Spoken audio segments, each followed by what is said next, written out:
Here for this special episode of Tat Talks with none other than Nikko Hurtado. Hey, what's up, Nichole? How you doing? Thanks for having me on here. Oh, well, thank you. Yeah. You know what's crazy is I realized that we've known each other for 10 years. Yeah, that's crazy. Nah, it is crazy. It's been 10 years. That's crazy. And this is the first time I'm back in your chair. I know. That's crazy. You're getting tattooed today. I've waited. So all of you who don't get, tattooed by Nikko Hurtado, it's not just you. I've known this man for 10 years and I'm finally getting my second Yeah, I mean, tattoo. that's kind of how it goes, when you become friends with tattooers or people that make tattoos, whatever. You don't get tattooed. Like, friends just don't get tattooed. It's like, I think what it is, man, is that like we become close to you guys and then we just think, oh, we put them on the back burner, or we're tired, or we've been overworking, and we're like, they'll understand. And honestly, they don't. So it's always like a bitch, But I've always done that, man. I'm sorry. I got to be better. It's always like you treat people close to you worse than you treat strangers, man. Well, it's always like, oh, well, I'm going to see you next week, maybe next week. Or, there's no time constraint for sure. on it. So. Yeah, and there's always so much going on that everyone understands too, but yeah, Joanne's been trying to get tattooed. Everybody tries to get tattooed. But what's crazy is Joanne does my schedule. So it's like, just make the fucking appointment. And her sister's always like, hey, I want to get tattooed. And I'm going to ask your sister. Well, I'm super excited about the appointment that I have today. I'm excited just to sit down with you. Like, we've been working together now for about 5 years. Yeah. A little over 5 years. And yeah, it's crazy. I mean, I guess we should say how we first met, right? Yeah. Yeah, Let's say how we first met. Yeah, so Nichole was a fangirl. And no, I'm just kidding. It's so funny. Yeah, Nichole's, excuse me, my throat's a little bit jacked right now. My kids always get sick. So like, I'm not really sick, but I definitely have like a light little cough because my kids just, dude, that's what it is. When little kids go to school, they just bring all the germs. And you have 3 of them, and I feel like they rotate with the germs. Like, yeah, well, it's 4. It's 5 of us. So it's like Joanne, if Joanne gets sick, then they all get sick, and then it trickles down to me. And usually I'm pretty good. Like, there's been times where everybody's gotten sick and I don't get sick. But like, then there's some that linger and it just like comes on. So it's horrible. But yeah, no, back to Nichole, we're trailing off a little bit. Nichole you're friends with Joe Capobianco, which Joe Capobianco is teaching at the Black Anchor Academy, but also is somebody that I've admired and looked up to for a very long time. I mean, Joe is one of the first people that I had seen that made, like his own art, his personal art, and was an artist outside of tattooing. He did his airbrushing and, he did his Joey Cap girls, what he calls blood pudding. And he was just one of the big inspirations on making fine art. And I don't think a lot of people know that about the guy, but it's really cool to see that and have him, but that's how we met. That was our connection, right? Yeah. So I used to work for a company named Kid Robot, and we used to do collectible toys, and I was really into tattoos at the time. So I did a Dunny series, and I had Joe. That was the first time that I met Joe Capobianco to do a design for that series. Yeah. And I had like Grime and Mike DeVries, not Mike DeVries, Mike Rubendahl, a couple other artists in it. And I went and got tattooed by Joe. Yeah. And Joe, he's just like, fuck this and fuck that. And I was like, I love you. Yeah. It's fucking funny because, I just did, this is like my 3rd podcast I've done in like the last 2 weeks. I did a Sullen TV podcast, which was awesome, with Carlos Torres and Ryan Smith and Jeremy Hanna. And then I did one with Shetzar recently, and then we're doing this one. But it was funny because Joe Capobianco came up at the Sullen one. And it's fucking funny because we were just talking shit on Joe. You know what I mean? It's just like, because Joe's a shit talker, man. But it's like my favorite thing about the dude is he's just fucking not for nothing. And he's 100% real. And I thank him for introducing me into the tattoo industry. Yeah. Like that was the guy who taught me the ropes, basically. I told him when I was getting tattooed by him, I was like, oh, I want to get a portrait. And then I want to get this and that. Yeah. And I told him the people that I had in mind for those tattoos. And he was like, no. He's like, you're going to Jimmy Litwalk for this one. You're going to Nikko Hurtado for this one. And like, he basically told me who I was. And I was like, okay, so. Yes, Daddy. Yeah.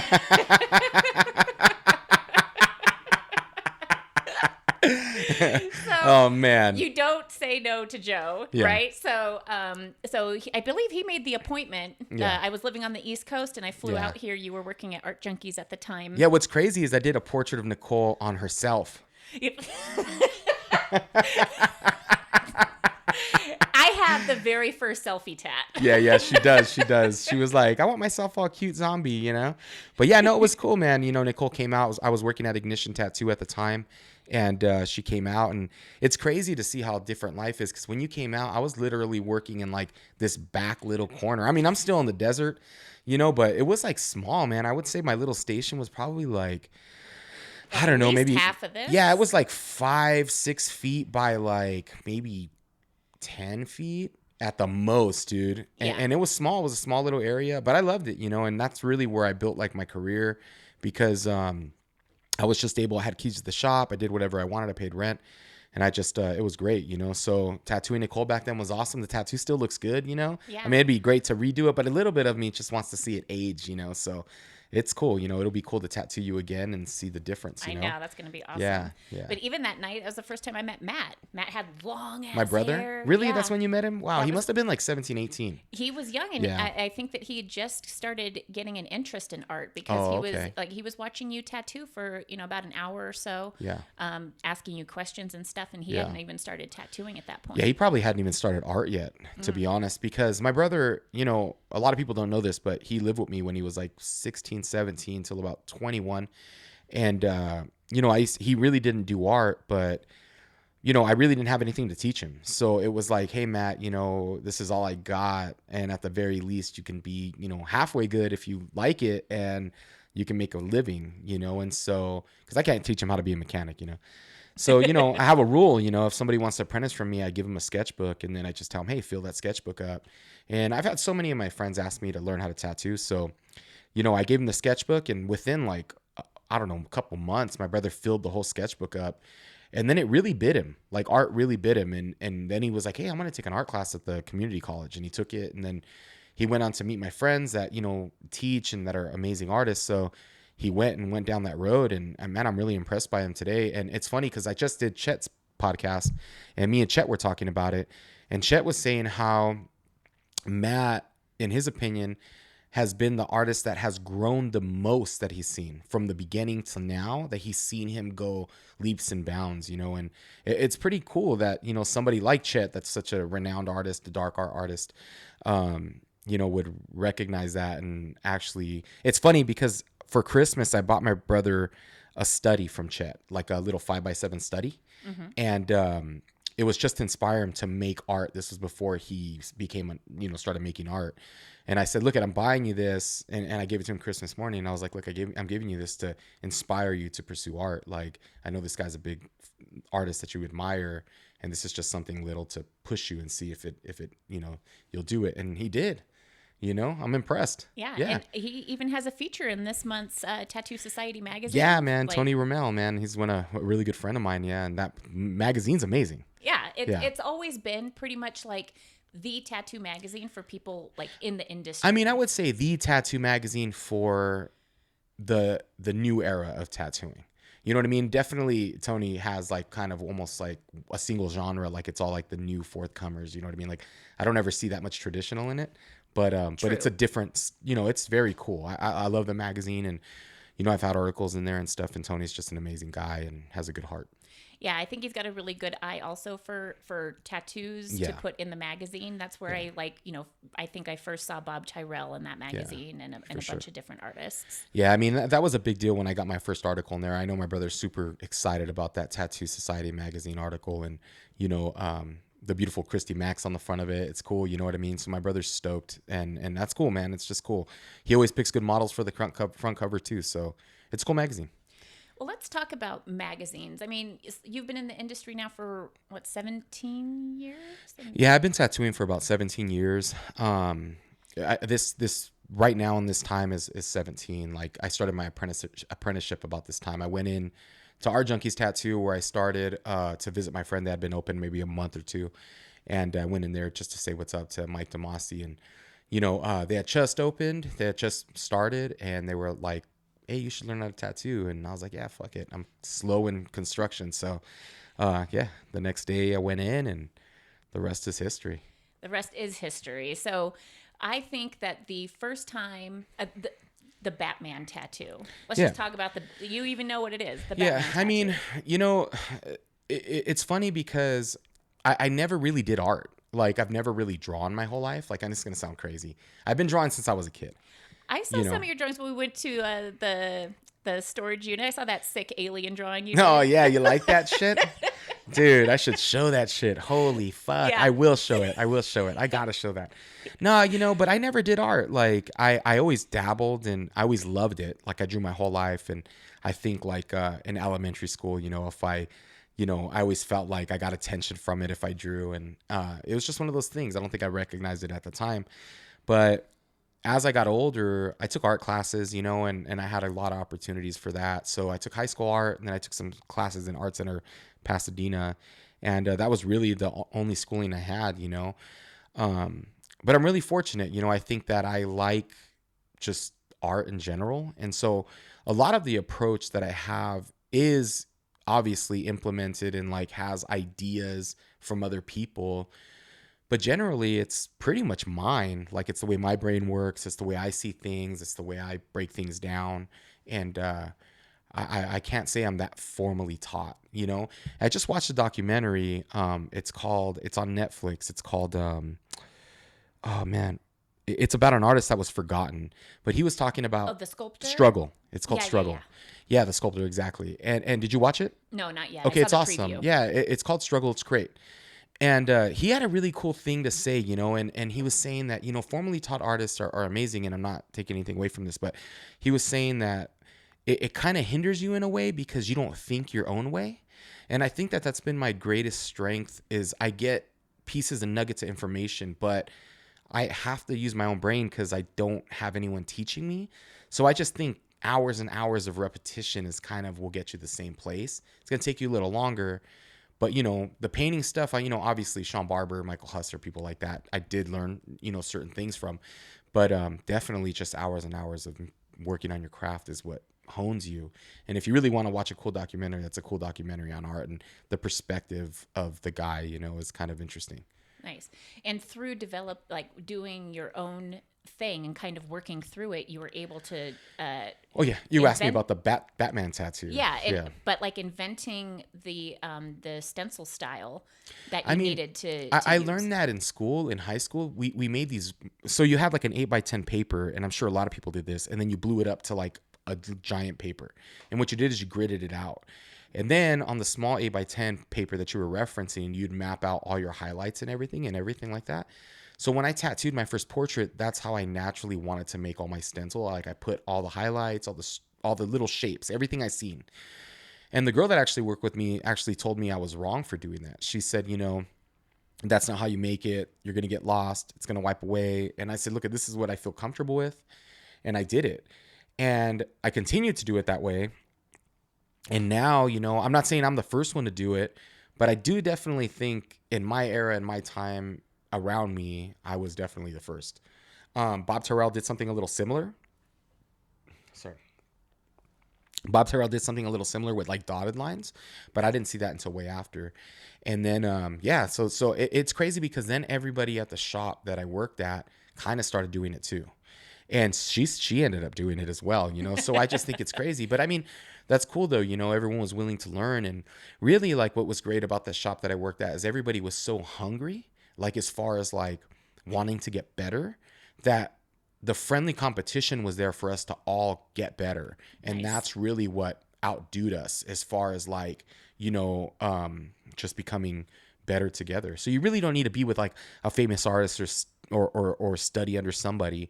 You just need people that are fucking competitive around you, and it's friendly competitive, and you guys will strive and reach new boundaries together. And that's what kind of was the focus for Black Anchor Collective, right? Is getting together Yeah. a group of guys that will inspire. And Yeah. I mean, the collective thing is amazing because you can have different artists come in and out. It is my shop, and it is a tattoo shop, and it is a business, and this is one thing I've come to learn over time. You have to run your shop as a business. You can't be kind of halfway in, halfway out. You have to be the owner. And when you leave too much open, it's a lot more power struggles, because then your bills on, your name's on the bills and your name's on the rent, and like, then you have to realize, okay, well, then I'm the owner. So it is a little different now, but it still is a collective. I still, the people that, stick next to me, I treat really well, and the new guys that come in a little different they start from the beginning. But man, I'm really grateful for the shop, man. I'm happy to have a home and a place to call my own forever, Well, 2 places now. Yeah. A couple of years ago we opened up Black Anchor LA, and that's been amazing. It's crazy because working with Ricardo and Hilmar has really taught me too. Like, they have pushed me because they're from a different world. And so I've learned things from them that they probably don't even realize, but like that I have pulled from them and inspired from. So like, I'm really grateful for that shop because it almost took me to a new place in my life. I think if I would have stayed in the desert, I would have never got that. So these little things always help you grow and push you to new places. There's a special energy there at I mean, both shops have their own energy. Yeah. That LA shop, like having it be on Melrose. Yeah. I mean, the shit that we see, like walking. For sure. I mean, the crazy stuff, man, is that I feel like I've outgrown that shop already. I feel like it's too small for us. I feel like I need to open somewhere bigger down there and more interesting. I feel like that there's a ceiling that'll be reached there, and that I'll outgrow it, So I really am thinking further. I'm always thinking about the next thing. I was going to say, you're always thinking about the next thing. For sure, 100%. But yeah, no, tattooing, man, I love it. It's been great. Yeah. So let's go back to the Batman. To the Batman tattoo and describe like what that was kind of like your viral moment, right? Yeah, I mean, I did it on my buddy Robert Heckman, and Robert's amazing. He's a painter now. He's always been an artist. But I was tattooing this group of guys, and I was doing like these comic book style tattoos. One guy, I was doing this comic book forearm tattoo, this guy Josh, and then I was doing this other sleeve of Reservoir Dogs, black and gray, this guy Kevin. And I was tattooing these dudes for nothing, man. I was tattooing for like, I don't know, $100, $200 maybe, full days. I mean, it was like nothing, dude. And I mean, the work was nice, like it's good. It was good work. I mean, it wasn't the best, but it was solid, I mean, the black and gray sleeve I did on Kevin, I'm sure still looks awesome. I'm not trying to toot my own horn, but I was proud of it. And those were some of the first awards I won. But Robert's sister was married to Kevin, the guy I did the Reservoirs sleeve on. Okay. And so Robert came in. He was like, hey, man, I really like to get tattooed. And so I was like, yeah, dude, I'll fucking tattoo you free. He had like the whitest skin ever. And I'm like, dude, I'll tattoo you free if you want to get something cool. So we made an appointment to do a Humphrey Bogart. And when he came in, he brought in this Batman like collectible book from like the first Tim Burton Batman movies. And so he brought it in and he was like, hey, I want to get this, maybe. And it was Batman, and the colors were sick. And I'm like, yeah, fuck it, let's do that. I'd done a couple of color pinups. I'd never really done. I did a couple of paintings, like Basil Gogos paintings on this guy Dusty that I tattooed. Is my cousin Dan's friend. And so I was like, fuck it, I can do it. I'd done a couple of color pencil drawings that were real. I'd never really worked in color before. So it was just all intuitive, and what's crazy is I can remember, like, looking back, my brain was so much sharper for sure. And I'm trying to keep that. But like, I can remember thinking, periwinkle, gray, black, and then like periwinkle, gray, black, white. Like, I remember that moment of like thinking back and like exactly what caps I was dipping in, exactly the amount and what color was coming out of it. I remember being like periwinkle, purple, black, white. You know what I mean? Like it just all these colors, but not knowing. I didn't know what was going on. I didn't know. What I was doing was looking at it. And really the first thing this guy, Ronnie Sanchez, I used to work with, he owns Ignition Tattoo now. I remember we were doing this, he was going to color this Virgen de Guadalupe in color pencil. And it was like all blues. And I was looking at it and I was like, hey, he was like, hey, what color would you put here? And I was like, oh, blue. And he's like, look at it again. And so I looked at it and he's you don't see the purple or magenta in it? And I was like, oh, well, now I do. And so after that, it like changed the way I looked at color. I really looked at what I was looking at, and it was just like one little thing. But it changed my whole life's perspective. And then I really went down this rabbit hole of trying to study. And I went to these times where something clicked. And then I'm like, oh, I kind of know this. And then I meet someone like Sean Barber. Or I meet someone like Michael Hustler. And I'm like, I don't know fucking shit. You know what I mean? And I still feel like that now. It's crazy. It was humbling. But yeah, that's kind of how it went down. So we did my first tattoo, that Batman tattoo on my buddy Robert. And then we went down to the Pomona Tattoo Convention, and Shane O'Neill and Mike Cole and all these people were there that I looked up to, and they didn't know me.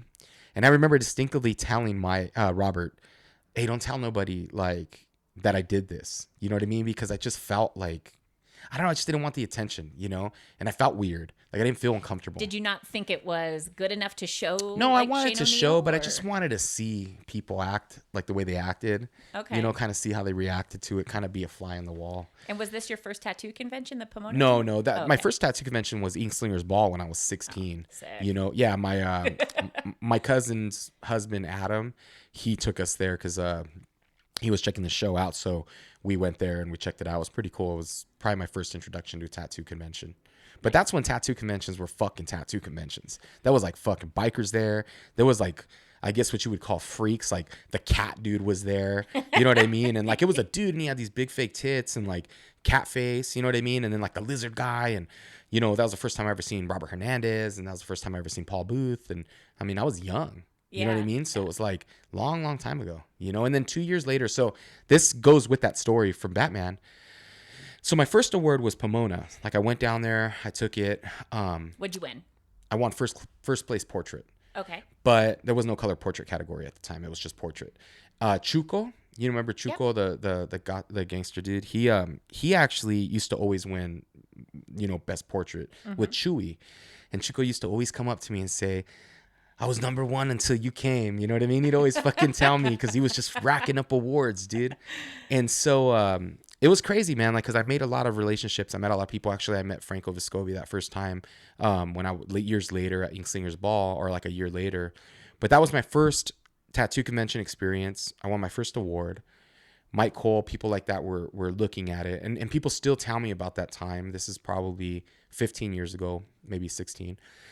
Then about 6 months, a year later, I went to Ink Slinger's Ball, and it was 6 months old, the tattoo, or a year, and I actually won first and second place with that leg portrait.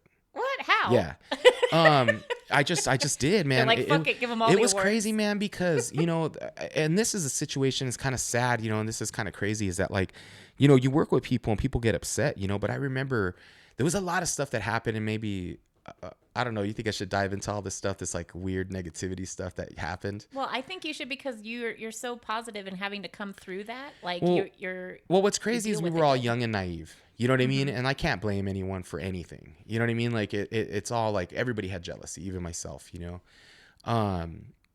But I remember, and I just, what's funny is this all comes full circle. I was going through I have like a little like library in my house. Like it's like a huge like. What would it be called? Like a cabinet with all books. Like it's huge. Bookshelf? Yeah, well, it's a bookshelf, but it's huge and it's filled, dude. Solid books, because you used to have to buy books back in the day Yep. in order to do the tattoos. There was no internet. You had to photocopy it, cut it out, and fucking place it on the body and see how it fit. There's no Photoshop. So, you know, I was going through these books and I opened the Batman book and a letter fell out from Joanne. And the letter talked about how she knew how hard I worked. And I was like contemplating posting it online, because the letter said that, hey, Nick, I know how hard you work, and I love you, and don't let people make you upset. I know that it really hurts you. And the story is that at my first Ink Slinger's Ball experience, you know, me and my friends, my coworkers that I worked with, went to go enter Tattoo of the Day. Or not Tattoo of the Day, but, you know, our tattoos. So I paid for all my clients to go in. I used to only make 60% of my earnings for the day at the convention, at this shop. And I used to pay for all my supplies. So I paid for all my supplies, and I was making, dude, $100 to $200 a day. So I was taking home from $60 to $120 a day. I was working 5 to 7 days a week. I was doing all right, you know, for a young kid. I still lived with my grandmother. I was like fucking 23, 24. And I wanted to move out. You know, I was like young, you know, and, you know, I went down to the convention and I told my clients, hey, look, if I pay for you guys lunch and I pay for you guys to come down, will you guys come? And they all came. And so I took Dusty down. I took, and I'm sure he remembers, he still comes around the shop. I took the guy Robert Heckman down, and I went and entered these tattoos. And I remember it became this real negative thing where like everybody was kind of like, Nico, you ain't going to win. Like this other tattoo that's here that someone else did that I work with is going to beat you. That's the best tattoo I've ever seen. And I'm like, okay, in front of my client, in front of everybody. And my client was super fucking bummed. And so and this is just my perspective. This isn't talking shit or being negative about nobody. Yeah. This is just my perspective. But, my client was like, okay, well, that was fucking weird. So we go down there, we enter, and, they announce third place. And third place is like someone like Chewy or something. It's like Chewy Cantanat or whoever it was. Then second place goes, and it's all Nikko Hurtado. And then like they're all fuck yeah, everybody's all fucking stoked. Yeah, right on. And then everyone's like, yeah, you got this. They told my buddy, you got this, you're gonna win. And I'm like, yeah, fuck yeah, he's gonna win, like fuck, congrats. First place, Nikko Hurtado. Fuck, dude, everybody walked away from me. Straight up took off, dude. way. Just fucking took off, dude. What? And I fucking, dude, no joke, I'm gonna tell you the truth. The Palladium is gonna make me sound like a bitch. But I mean, I don't even care, man. I was like, I put my heart into this stuff, and I went up on the second tier alone, and dude, I let some tears go that day. And that was like, it was huge because that show was the first tattoo convention I ever went to, Ink Singers Ball. But that was also my first award. But that was the day I realized I hated tattoo awards. Like, I just didn't believe in them because people that I loved and that I felt like I was representing to the fullest were kind of bothered. And so my buddy Dusty comes up and he was like, hey, Nick, we're going to bounce. And I paid for these dudes to go down there and get lunch. And I'm like, well, why? And he's like, dude, we already ruined it for you. And I was like, oh, all right. So they left, and then they had best color and I didn't enter because I was supposed to enter best color too. And it just made me real sad, dude. Like, it was like fucking such a negative and positive thing to where, and that was kind of the downhill spiral from when I started to contemplating leaving that shop. You know what I mean? Because I just was becoming unhappy, and I didn't realize that like people were so bothered. And I get it, man. I've been jealous before and I've been in those places, but man, dude, it was a rough one, and I wasn't sobbing, but man, it fucking made me upset, dude. And Joanne was there and she was like, hey, fuck it, like you did good. Congrats. Don't be upset. And so, yeah, that was kind of crazy. That's crazy that first tattoo like made my career kind of take off, but it also, put me in a weird place. Yeah, where you really have to kind of see the person, like the people that you're surrounding yourself with. It wasn't that. The guy was my best friend, and he's an amazing person. It really was just everybody around us too, like clients and everybody. They put you against each other, and it's none of our fault. Like I'm guilty of it too. It's just everybody always wants to know who's better. It's fucking still the same way. Like, I've had people come up to me and tell me like, oh, this fucking dude's getting better than you, or have guys tell me I'm better than you, or I'm going to be better than you. And, I've come to the idea where it's like, or the place where I'm like, dude, the name just changes. Like, I don't really care about that. Like I'm on a different place in my mind, and, there's always going to be someone better. I remember my grandfather used to want me to be a boxer when I was younger, and he used to always tell me, about boxing and show me, because I used to get picked on. And he was just like, there's always someone bigger and better than you. There's always going to be somebody. And I kind of take that in life, and that's why I don't really take everything I do so serious, because it's like, dude, I'm happy. I'm grateful. Dude, there's going to be someone better. If someone's better, fucking cool, dude. Teach me. You're not king of the mountain. Yeah. School me. 100%. Teach me. I want to fucking learn. Yeah. Something more than me, fucking dude, right on. I'm happy with that. And I've been to multiple conventions with you where, it seems like every convention, at least one person reminds you that, like, just where I come from. Exactly. Everybody wants to just bring me down, man. But I'm like fucking floating in the sky, man. I'm happy. It's like, shit, dude, the things I endured, in my life, and maybe, one day I'll even tell that stuff. It's like, they can't do nothing that I haven't felt. Right. You know what I mean? So like, fuck that. We talk more shit to ourselves than anybody will ever be able to talk to it. For sure. And I think that's what people think too. Like they think like, oh, Nico's humble, dude. It isn't that I'm fucking humble. It's that, dude, I felt like I was a piece of shit. And so feeling good, I'm cool with. I'm not going to gloat it. I'm just fucking happy to I'm thankful. Yeah. Yeah. For sure. I think something that also, over the last 5 years that we've been close, is I think seeing your mental shift especially when it came to losing weight. Yeah. And I mean, I'm still, packing it. yeah, we both are. Yeah. I mean, I think we both went through the transition around the same time where Yeah. we realized like we lost a substantial amount of weight and realized the mental benefit more than even just the physical. Yeah, I mean, I've been training for a while now, a few years, like 3 years, maybe more. But I really loved working out as a kid. Like in high school, I used to work out a lot, and I was really into it. Like I idolized, Arnold Schwarzenegger. He was like my fucking idol. I think he's badass. I still think he's badass. Yeah, I started getting older, and about 30 years old, I started getting tired, like fucking tired, dude, and like groggy. And I was eating like shit. I was eating out every day, and I was drinking and partying. I was traveling the world. I was drinking with my friends, and I gained a lot of weight. I was like 260 pounds, and I was feeling like shit. And, I'm always about trying to outdo myself and step up to the next place in my life or the next place in my mind. And so I started working out, and I remember I got a trainer, and I was asking, the trainer asked me, what do you want in your body, like physically? And I was like, no, I'm actually here for my brain. I want my brain to be more youthful. And, I would love to lose weight, of course, but I want my brain to be clear. So that's really why I started exercising, was to benefit my tattooing, and that's what keeps me motivated. That's like the fountain of youth, in my opinion. I think it's the simplest thing. 1 hour a day or 45 minutes, even 30 minutes, dude. There's some days I don't have an hour, and I fucking throw in 30 minutes of boxing in my garage real quick. Dude, my heart rate gets up. I do like 300 calories, and I'm fucking gone. And I just think that gets me going. Today I didn't do it, and I felt like this interview would be a lot better. Well, when you get used to working out and then you don't work out in the mornings, it feels, the whole day feels like your day hasn't started. For sure. You're just like, your body's like waiting for that For sure. sweat, for that Of course. energy.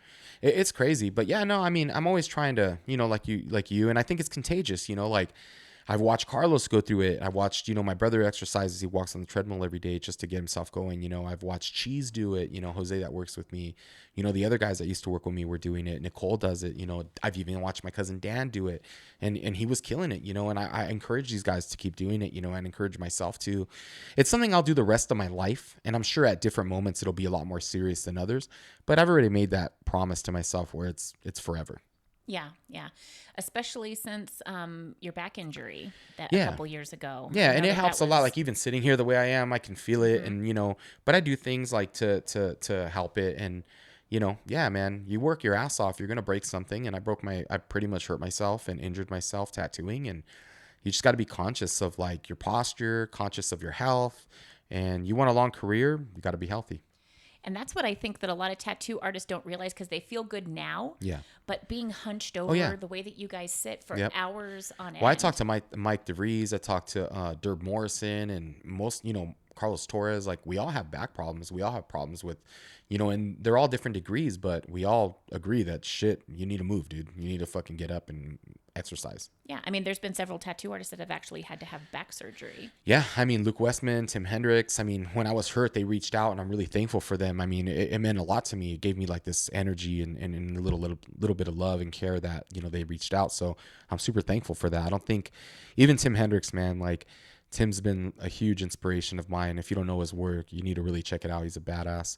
But, it really meant a lot when he reached out. It made me feel really good.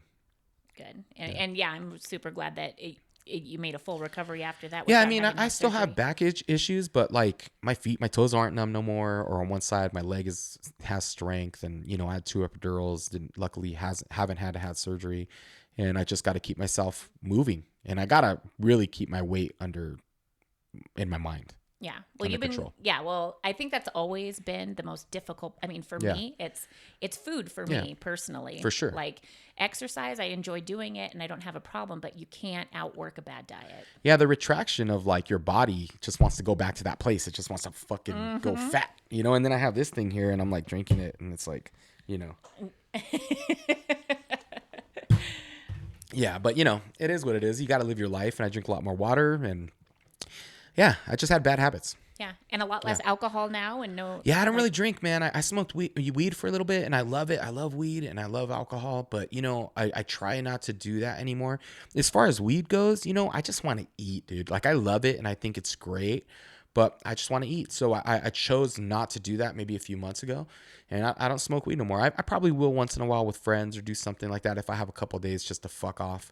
But like, as far as my life right now, I'm so motivated that like I just don't have the time to waste it, because that trickles to the next day, and my next day isn't that good, and then it's hard to get back on the horse with everything. So now with drinking and stuff, I really don't want to drink. I have no interest in it no more. Like I just don't find it. I see alcohol different now. Alcohol used to be something where it's like, we're gonna rage, we're gonna have a good time, it's fun. The way I see alcohol now is like, if I'm gonna have some alcohol, I'm gonna have a small glass with some maybe good liquor and go to sleep well with it. Maybe a little ice. Nothing like, I'd rather have a mixed drink, one of them, than have 20.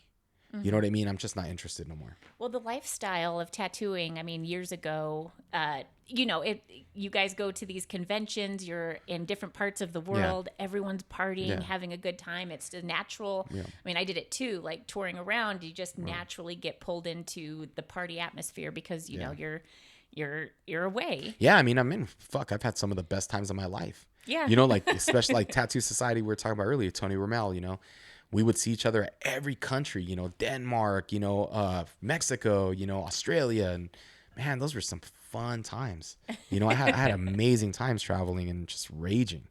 But, I felt like I was living like a rock star, but now, I'm a dad and I'm old and I just want to fucking be cool. And I'm not cool. My daughter says I'm not cool because I say stuff like, I don't know, like, I'm dripping, like when you're like have diamonds all over you or whatever. I don't know, what She's is that? Shut up, Dad. She's like, ugh, cringe. Cringe, Dad. She's 12. No, cringe. Yeah, Dad's not cool. She's kids in my school know you, but Dad's still not cool. I'm just Dad. You're just Dad. Yeah. Not cool at all. It's funny because I watched Matt Damon and we went to Saturday Night Live recently. I had Kenan Thompson's cousin, which is his like personal assistant, and Kenan reach out and they were like, hey, come out to Saturday Night Live, and it was amazing time. But Matt Damon talked about this. He was like on stage and he was like, oh, hey, he was telling his daughter, hey, I'm going to be on Saturday Night Live. And she was like, oh, cool, who's hosting? And he was like, I am. And she right away told him, well, who's the music? Like, who's playing the music? Yeah, who cares? Yeah, she didn't fucking care. So Matt Damon ain't cool to his daughter. I'm not cool to mine. That shit is fucking crazy. And I always thought I'd be cool, but I guess not, man. Shit. Better luck next life. I know, man. You know what? This life's cool. I'm happy with it. Hopefully it maintains itself and keeps going the way it is, and I'm super fortunate. Well, in the time that we've known each other, like you've grown exponentially, and it's been a joy working for you because you're always thinking about like something bigger and better than just what's in front of you.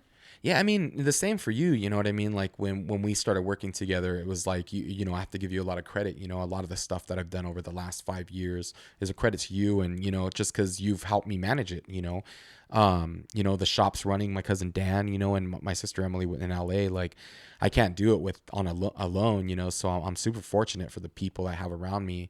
And yeah, I mean, you've inspired me with exercising. You lost a ton of weight. You know what I mean? It really is the people you have around you, so. Yeah. Super we feed off of each other when it comes to like motivation or inspiration. And I think one of the most favorite things that we've done together is Black Anchor Academy. Yeah, man. Black Anchor Academy has been cool. We've done some cool stuff. We have some great teachers, great speakers, and I'm really proud of it, man. And, so this, January, there'll be a badass one at, Golden State, and I'm excited to have that. It's going to be a little bit more intimate, but it's going to be sick. Yeah. Yeah. Well, that's the one thing that I've always liked about what we did was, first to be one of the first to actually do a hands-on tattoo, educational series. Yep. And it's not teaching people how to tattoo, it's teaching tattooers how to up their game. Yep. So by having 10 people here, like we did the first one here in the desert. Yep. Was it just you the first time? I think so. I mean, yeah, I remember, and people have been taking them. Like, that's the reason I keep doing them. It's not because I want to fucking gain a bunch of money or anything like that. It's just I feel like there's a need for it. So, I continue to do them. As long as you guys do them, then I'll continue to do them. The day you guys stop taking them, I'll just stop doing them. Like, I'm not worried about that part, I'll keep my secrets. Yeah. And that's the cool thing is like one of the things that I like most about Black Anchor Academy is Yeah. like what you said earlier when all of these students are there experiencing something, you'll say one thing Yeah. and it will change the perspective of that person's tattooing or their style like 180, and it really helped them. Yeah, I mean, the one thing I've learned with teaching is sometimes it's not about just the technical parts. It's about giving people a little bit of inspiration and also giving them a little bit of insight from where you're coming from and how you made it. I think that that's like the most important thing is like giving that sometimes to make them inspired. Yeah. Well, and also you've learned some things throughout the. Yeah, I mean, I learn all the time. I mean, I work with these crazy teachers like, Husser and Shetzar and Sergio Sanchez and, everybody, Carlos Rojas. Like, all these people bring something to the table that I don't maybe understand the same way. And so, I'm inspired by them. It's crazy. Yeah. Yeah. One time we did we did a 3-day academy with everybody here at the shop doing different. That different was talks. great. That was a great seminar. Yeah. Everybody had a piece of it. I gave everyone equal share that worked here. And then the people got a bunch of different information from people that I work with. Yeah. Painting, photography, color, portraits, all that stuff. It was sick. Yeah. It was good. Yeah. And then Chet Czar's was totally unique and original. Yeah, Chet, I did my first sculpture, and then I did my second sculpture and sold it to Jägermeister. It was fucking crazy. Yeah, it was crazy. I sold my second one to Jägermeister. It was amazing. Yeah, it was super cool to hear Chet's view because he's coming from a non-tattoo background. Yeah. And Chet loves the tattoo community, though. But he was saying that dark art community is a lot like the tattoo community, and that like when he came into the shop, it reminded him of all the sculpture people, like the people that sculpt for the movies. All their places look like my tattoo shop. So he was like, dude, we're like the same people. He was just talking about that on his podcast, and it was interesting to hear him talk about that. But he's really thankful for tattooing because I think we support him a lot, and I think that dark art world, like the Paul Booth and H.R. Geigers and things like that, I think that all that stuff's intertwined. Yeah. Well, like also Michael Husser. He's in that category as well. For sure. Yeah, because I mean, dark art, and not even just, I wouldn't say dark art. I mean, it's like a lot of this stuff is so academically done well. So it's not, sometimes I don't see it as lowbrow. You know what I mean? Like lowbrow art is a different look to me, but I don't see it as like academic, regular, going to be in a normal gallery. It's got its own place. It's funny because Husser would call it American Baroque. And he says that that's the movement, and that's what he thinks it comes from, like lowriders to tattoos to the art he makes. And that's the movement that's happening within the United States and in the world right now. Because, I mean, if you look at that culture, it's happening in Australia. It's the lowrider culture, like that Chicano, like, machismo thing happening in Italy. I mean, you look at all these people that are, gravitating towards those things. I think that it's all becoming this one style, this one time, this one era, Yeah, kind of like back in the day where it was b-boys and graffiti and hip-hop. For sure. And even further back than that, they had like the impressionistic time, and they had all these other things. I just think the movement right now is a cultural movement that has to do with pop culture, but also has to do with these subcultures, and it all makes up one thing.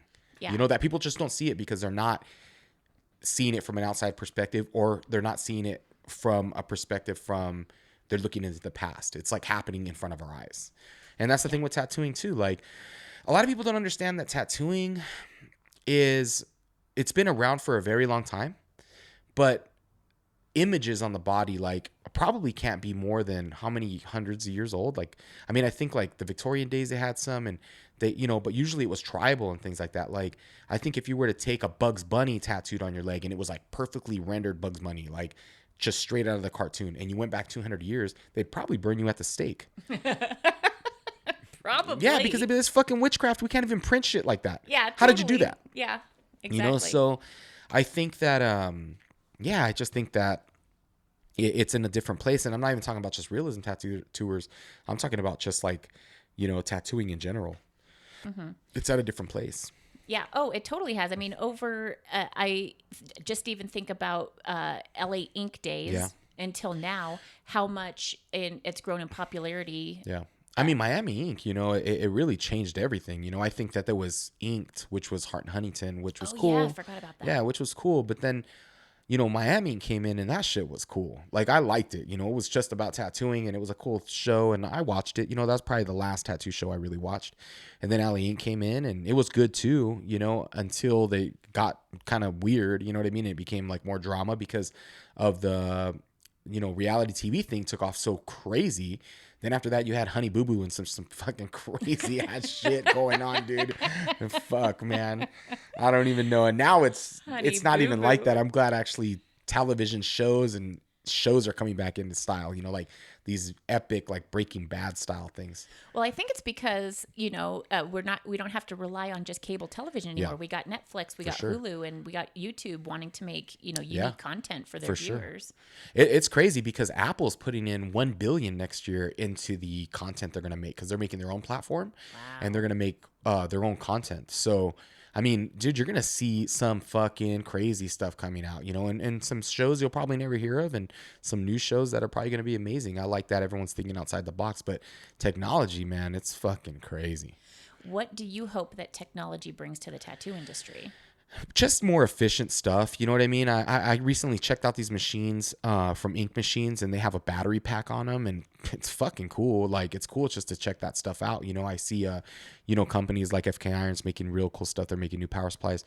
People like Bishop making some cool new stuff. I mean, there's a lot of innovations, but I'm sure there's going to be companies that come out that have way more technology. I mean, as far as like with the way, yeah, I'm sure somebody's trying to be the Elon Musk of tattooing and, going to make some fucking crazy stuff happen. So, yeah. Well, even seeing the things that they've reappropriated from like medical community into, like Sanoderms and stuff like that. Yeah, all those skins and Sanoderms, Tegaderm, all that stuff. That stuff's awesome. Like Dermalize, all that stuff. I really enjoy it. I like it, Yeah, the products and stuff are just getting better and better and better. And it's the ink's better and better and better. It's fucking crazy. So, the future of tattooing is going to be interesting to see. I'm excited about it. I'm always about the future. I think that high tides raise all ships. I have some of my friends tell me how they hate tattooing now or like, some people want to give up on tattooing or, they want to get out of it. They miss the old days. And the reality is you can miss, I miss being young. I ain't ever going to be young again. You know what I mean? Like I want to be a kid. I want to be in high school. I want to, have that mentality, but I don't want to have these backaches, but that's life, man. You got to deal with the aches. The aches come with it, man. Age, and you have to go along with the tide and you have to evolve. Yeah, you have to evolve. Growth and change isn't just about your work. Growth and change is about yourself. Like I never read books. I'm not a big reader, like I wouldn't say like I can't sit there and read a book. Like it's very hard for me to do that. Like I have like ADD. But I can fucking tattoo, throw an audiobook on and just do that and I'm good. And I think like really, man, like if you think about Leonardo da Vinci and you went back in the day, you think he would sit down and read a book? Fuck no, dude. That dude would multitask like crazy. He'd be like, oh, I can listen to a book and fucking draw. Yeah, that's what I'm doing. Oh, I can get on the internet and do this. Like he would cut out all the fat. You know what I mean? Sometimes we're like, it's cool if you want to read, but I just think like if I drive to LA every week, it's an hour and a half drive. That's an hour and a half I can put into a book. That's perfect for me. And then that's 3 hours total. So if I go down more than one time, dude, I just don't listen to music as often anymore. I will go in my garage. I have a TV. I put on Tat Talks. I put on motivational stuff. I'm always trying to feed myself something positive. I'm always trying to give myself something like more. I just want more. I have 2 books sent to me recently and I'm going to read them. I'm going to force myself to, but I do think like if they do have the audiobook, I'm probably going to buy them. Well, it's all about when you're a busy person, finding that net time, Yep. that time that you're in the shower, Yep. that you can be listening to something, that time that you're in the car that you can be listening to something, and getting those hours in when you have a day full of, a crazy schedule ahead of you. For sure. It's crazy. I really enjoy it, man. Like really like the LA shop, I still need to build out the way I want it, but man, I love the LA shop, but I got it to a point to see if it would be successful and work out and it has. So now it's time to revamp it and make it mine. Mm-hmm. The desert shop, I love it because it's just like it's 9 years now of me just honing it to be my creative space, and I'm really content and happy. Like my room that we're in right now, like I love it. Yeah. Like it's so the energy, the creativeness, like there's pieces of all different artists that inspire me and pieces of myself and pieces from around the world. And I look at a mask or I look at something on the wall and it takes me back to the place where I got that, and it's just history, and it's taken me 17 years to acquire a lot of these things, different artists that inspire me and people that I've learned from. I love my favorite thing is your tattoo machine collection on the wall. It's always like one of my favorite things to come in because I always just see something new every time that I peek in there. Yeah, I mean, I've been given and I've bought in so many tattoo machines that, some of them are retired and some I go up there, my favorite machine's up there, an Aaron Kane machine. And that machine is part of my history. And I've sold and given a lot of machines away. I've actually never sold a machine, to be honest. I've given probably dozens of machines away. And it's just because, I didn't use them and people wanted them. So people that have worked with me, I've given them just, hey, dude, here. And they're machines that I bought. Like some of them I paid $800 for. I gave an Aaron Kane machine away one time, and I totally regret it. But it is what it is. And I'm sure that fucking machine is sitting in someone's drawer fucking doing nothing because I know that person doesn't even use machines anymore. They use Colt rotaries. So send it back. You know who I'm talking about? Send it back. You've been called out. So at the end of this month, we're going to be doing the Golden State Tattoo Expo, which you're hosting. How does it feel being able to host a tattoo convention in your home state? Yeah, it's amazing. I host it with my my buddy Carlos Torres. Me and him co-host, and he's an amazing artist. And he owns Raven and Wolves. And then I have Marco and his wife throw the convention. They also do Empire State. The show is awesome. It's the best show in Southern California. In my opinion, has the best lineup of tattooers. Also, the Black Anchor Academy is part of it, so it's the teaching aspect. We have seminars that run all weekend. Also, Michael Husser has his seminar there where he does every year with painting. Norm has a seminar there where he does with Big Sleeps, right? And yeah, man, I like it because there's like the small teaching aspect about it. And you know what's crazy is next year, I'm going to have a special speaker that's outside of the tattoo industry. So be excited about it. And you're going to fucking see, this year is going to be a little bit more, intimate and exciting like that. But next year you're going to see. So be waiting for that. Cause I don't want to tell you who it's going to be because it'll ruin the surprise. Yeah. 2020, but 2019. So this year, it's just a couple weeks away. Yep. We've got Dino Cook, Joe Capabianco. Yeah. Let me go over this a little bit. Okay. So yeah. Dino Cook, we'll go over him. So Dino Cook, when I started tattooing, I took a seminar from Dino Cook in Atlanta. And Dino was one of the first people I ever seen doing color realism. So Dino is like the grandfather.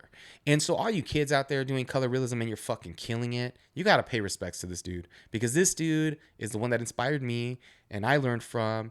And, then it was Corey Cudney that worked with him and his whole shop, Psycho Tattoo. Now it's Sink or Swim.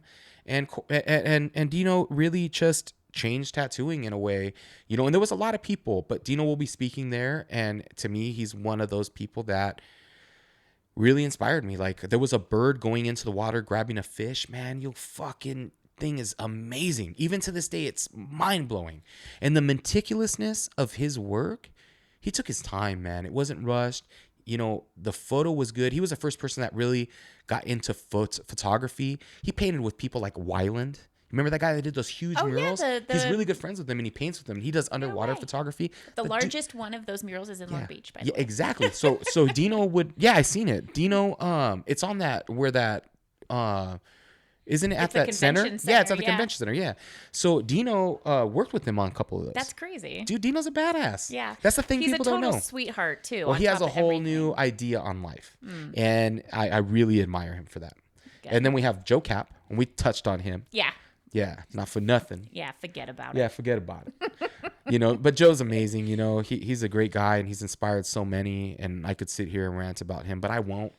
Yeah, well, I will a little bit. Go for it. Working with Joe for years, he was amazing because every single morning he wakes up and he draws. Yeah. It doesn't matter if he has an appointment. He hones his craft every And he's single also morning. Somebody that's lost a lot of weight and changed his life. Oh, my God. Yeah, he inspired me. Yeah, he inspired me too. Motherfucker's a badass. You might have seen him on Best Ink. Yeah. Is that what it was? He's amazing though, man. And we're going to have him speaking there. You got to come down and hear him talking shit because that dude just fucking goes off, man. He don't care. And he's real. You know what's funny? These two guys are near generations and they're really the ones that took tattooing to the next place. They were like these people that started doing the outside art. Like Dino does photography, does outside artwork. Joe does outside artwork, and he tattoos, he airbrushes.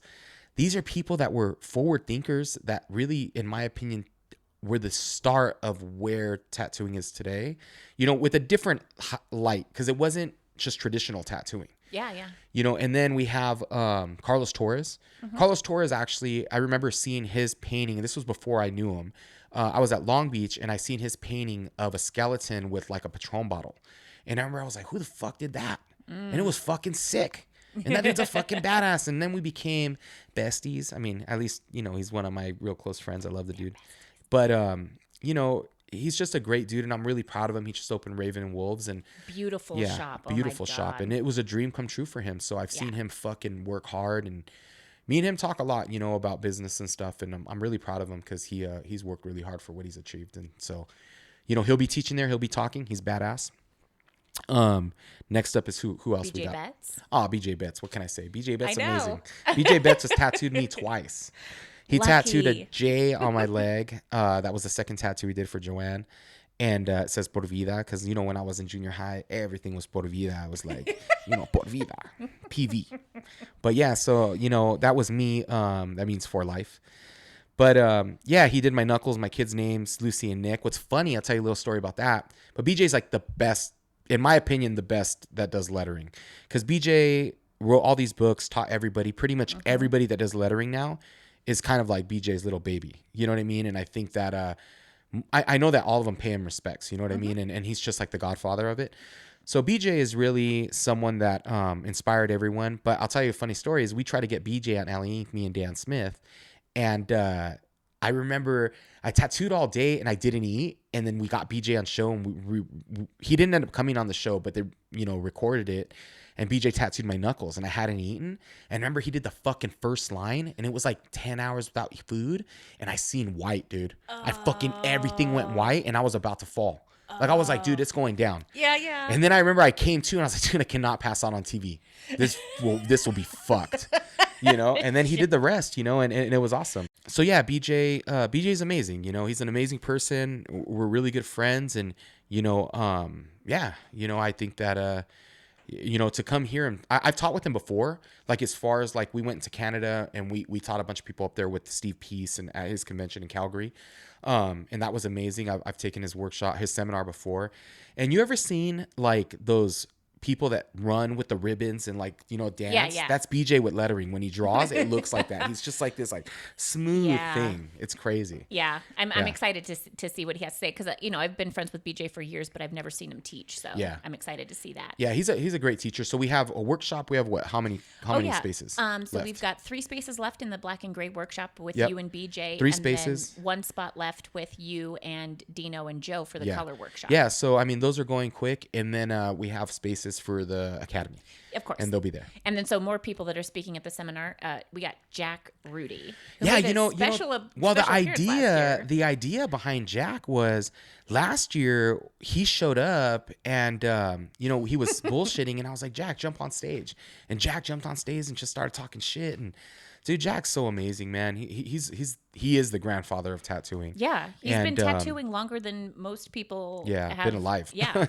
And I just see him as like, man, he's just an icon. And he's there's a guy up here, Big Ed, that owned Tattoo Image up here in Victorville for a long time. And Big Ed had a full sleeve from Jack Rudy, and it's probably 20 some years old now, or 18 years old, something like that. Dude, it looks amazing still. Nice. And that's the thing, man. Jack knows tattooing.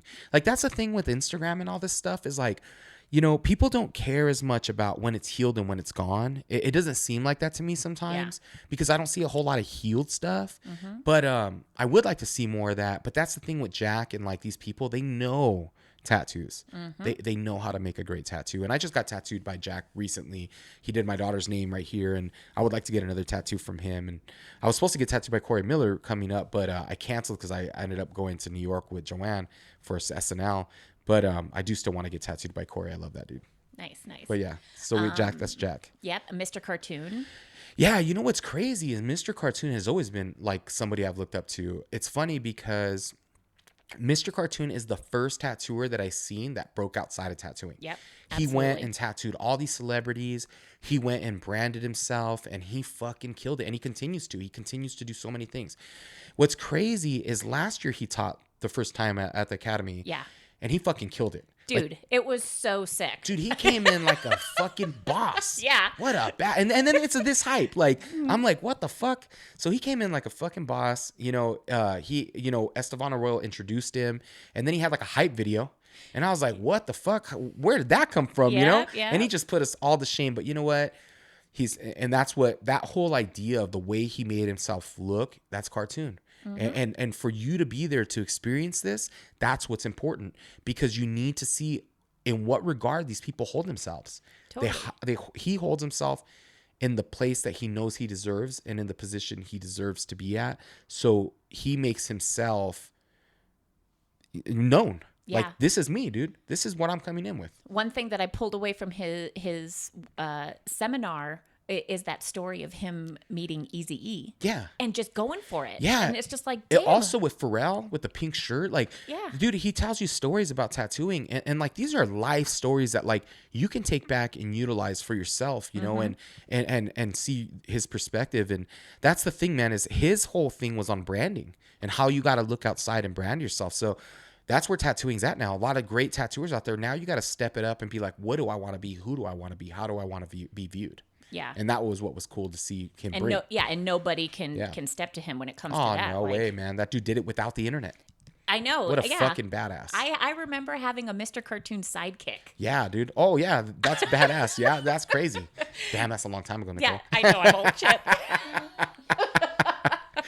But yeah, cool. And then the final person, aside from yourself, of course, is Victor Portugal.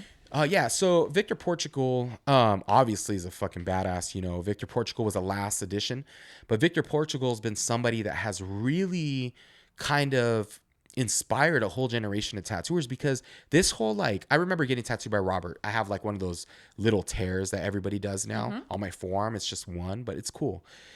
Well, Victor took that and kind of did his own thing with it. And now he's doing these huge, massive back pieces with like all these tear outs and like these like almost like, I don't know, man. Victor's just taking it to his own place, his own thing. Victor's a smart businessman. He has needles, he has machines, he does ink with Radiant. Like, this guy knows his stuff and he's smart, you know? And I watch him from afar, and it seems like he's a good businessman. So he had reached out and was like, hey, dude, I'm coming out to Golden State. I would like to be involved with Black Inker Academy, or if you want to teach a seminar together. And I just said, yeah, dude, jump in on this. So we added him the last minute. And so Victor Portugal's teaching. And I'm really excited for that. Like, that's going to be fucking badass. Yeah, I'm stoked at our lineup. I think it's like so awesome. And I love that we've been able to, do seminars with all different types of artists, and they all bring their own unique quality. Last year was so amazing, man. We killed it, you know, and it was amazing. We fucking killed it. Yeah. And this year, you know, it's going to be amazing, and we're going to kill it. And, you know, I'm excited. So whoever is lucky enough to go, man, you're going to be stoked. You know, you're going to get some nuggets of information. So, you know, the last but not least is Nikko Hurtado is going to be there. Who's that guy? What? He's sexy. That's who that guy is. Sexy. All this. No, but you know, I'll be there. I love watching. I mean, I've had several people at the end of the academy walk out of there almost shell shocked after your talk, because you go so in depth about believing in yourself and working hard and really putting that impression on people. I mean, the thing is like, for so long I taught seminars, you know, and it's like, oh, I use this needle and I use bug pins and I use 12, you know, needle, like number 12s, you know, or like whatever it is. It was always all these technical things. And I feel like people are such technicians now. It's like, dude, you could get that. Like, that information's out there, and I've heard people regurgitate it. Dude, I've taught seminars, and then people that I've taught with have fucking full on stolen parts of my seminar.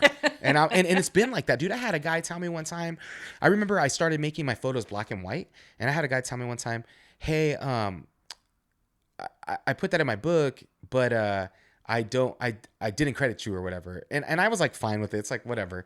But like, this is so long ago, and it was something that I had told him to do. And it's just funny. I've always had this stuff happen, you know, and I'm probably not the smartest in that way, because I give away all this information sometimes for free, and then these people use it and monetize it. And that's fine. I'm okay with it, you know, as long as it's making people's lives better because I'm fortunate. But it's just funny. So now, you know, as far as the technical part, I'll give you the technical part, no problem. This is what I do, this is what I use. But what's important is for you to understand that nothing gets done without hard work. You know, and you got to be willing to rise above the person you are and fucking push harder. You know, sometimes I fall short, man. Like, I want to work out. Like today I wanted to work out and I didn't, you know, and I'll beat myself up over it, which I totally shouldn't. But I need to push myself, and that's just inside of me. And you got to make yourself like that to where you got to push. Like, I hadn't been making art. So the other day I cleaned up my art table and, you know, I threw a piece of fucking, you know, clay on there and I started sculpting, you know, and I saw didn't, that. yeah, I didn't have no reference. I didn't have anything. And I'm like, you know what? I'm just going to sculpt. And then I'm going to get reference and I'm going to take what I'm doing and make something. And it's really just to create. Like, I just want to create. I don't want to just be stagnant. And, you know, I want to exercise and I want to work and I want to be with my family. Like this year, there's a few things that I'm implementing that are going to be important. Number one is my family. Number two is the businesses, exercise, you know, and just making art. Like, these are the things that are most important to me. Everything else, the conventions, you know, everything else comes after, but these are the most important things to me.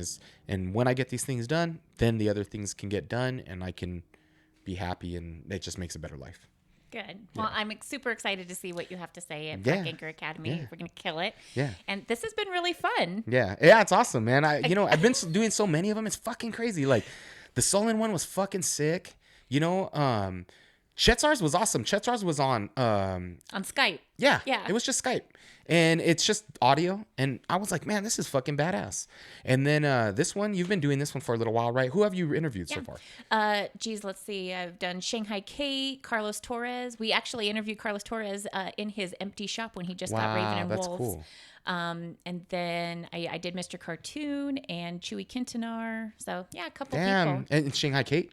Shanghai Kate, man, I could talk to her for years. That's fucking her. badass. No, that's cool, man, and I'm honored to be on here, Nichole. Yeah. This is fucking sick. Well, I'm gonna make sure you come on again because this is awesome. Like, you're really good on the mic, and you know we've worked together for so long now. It's like, yeah, it'd be cool, man. I actually have thought about, you know, me and BJ Betts were talking about maybe doing, you know, something, but it's always hard because I was like trying to think of the logistics to it, and I was like, man, how do we do it from across the nation? You know what I mean? So I was like, so I do think about trying to do a podcast or something. I get around so many interesting clients.